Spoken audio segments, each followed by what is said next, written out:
Alors voilà, moi mon projet c'est le car wash. Donc voilà, c'est un car wash revisité un petit peu. Donc tout d'abord je vais vous expliquer les éléments qu'il y a sur ma grille. Donc tout ce qui est là, et je vais vous l'expliquer là. Donc voilà, ça ici c'est un contacteur. Donc sur le contacteur il y a des contacts de puissance et de commande. Les contacts de puissance servent pour les moteurs. Donc on branche un moteur et avec ça on va pouvoir le contrôler. Et ici c'est des contacts de commande, donc des contacts ouverts ou fermés. Donc voilà, tout simple. Hein. Ici ça c'est le même qu'un contacteur, ça s'appelle un relais. Et c'est juste, il y a en moins les contacts de puissance. Donc voilà, c'est juste des contacts ouverts et fermés, rien de plus simple. Ça ici c'est un magnétothermique de courbe C. Il y a 16 ampères dessus, voilà.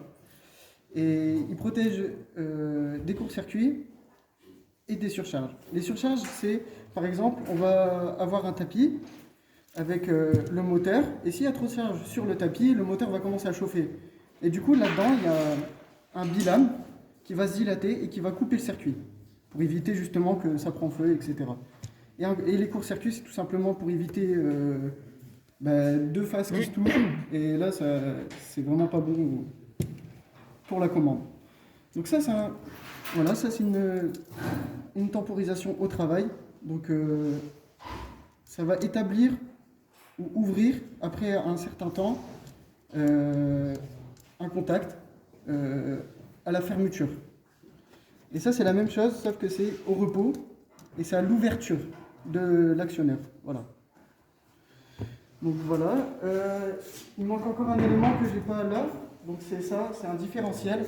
Ça va protéger contre les courants de fuite. Donc en fait, ça calcule le courant qui va rentrer et le courant qui va sortir. Et s'il sent une différence, c'est-à-dire qu'il y a une fuite quelque part, et à ce moment-là, il va se couper. Donc voilà. Là, je vais pouvoir vous présenter mon projet. Hop, j'alimente. Tout est bien mis, voilà, hop. J'appuie sur mon bouton. Ça, c'est le phénomène de réinitialisation pour éviter qu'il y ait deux voitures dans le même car wash. Donc voilà, je vais prendre une petite voiture. Hop, quand je vais passer devant le premier capteur, l'électrovanne ici, elle va s'enclencher. Donc j'ai mis une petite loupiote pour que vous voyez. Donc électrovanne 1, elle va s'enclencher, elle va devenir verte. Ça fonctionne pas. Ah oui. Voilà, c'était... J'ai eu peur. Donc voilà, je passe devant. Et après un certain temps, mon électrovanne va s'éteindre. Hop, et mon KMA il va se enclencher. Pour moi pouvoir passer à la prochaine étape, hop, et mon électrovanne 2, elle va se enclencher. Et après un certain temps, elle va se rééteindre. Voilà. Voilà, c'est parce que je passe devant avec mon bras. Donc voilà. Ouais, voilà, il y a plusieurs zones. En fait, ça se divise en 3 zones. Malheureusement, j'ai pas pu faire la troisième par manque de temps et de matos. Du coup, j'ai pas pu trop le faire. Voilà. Il me manque beaucoup de temps en fait. Du coup, voilà, la première zone, là, il manque encore des trucs dessus. Il manque 2 brosses pour faire comme un vrai car wash, quoi.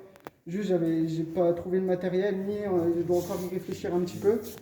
Donc voilà, ça c'est ma première zone. Donc il y a une électrovanne et 2 brosses normalement. Donc elle s'appelle la zone lavage.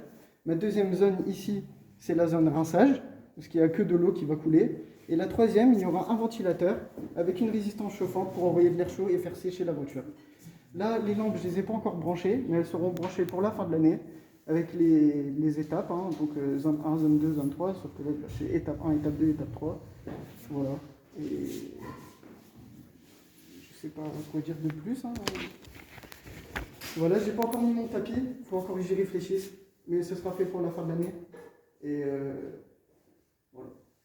J'ai déjà le moteur, j'ai déjà les petites idées, et ce sera bien fini pour la fin de l'année. Voilà. Des questions ?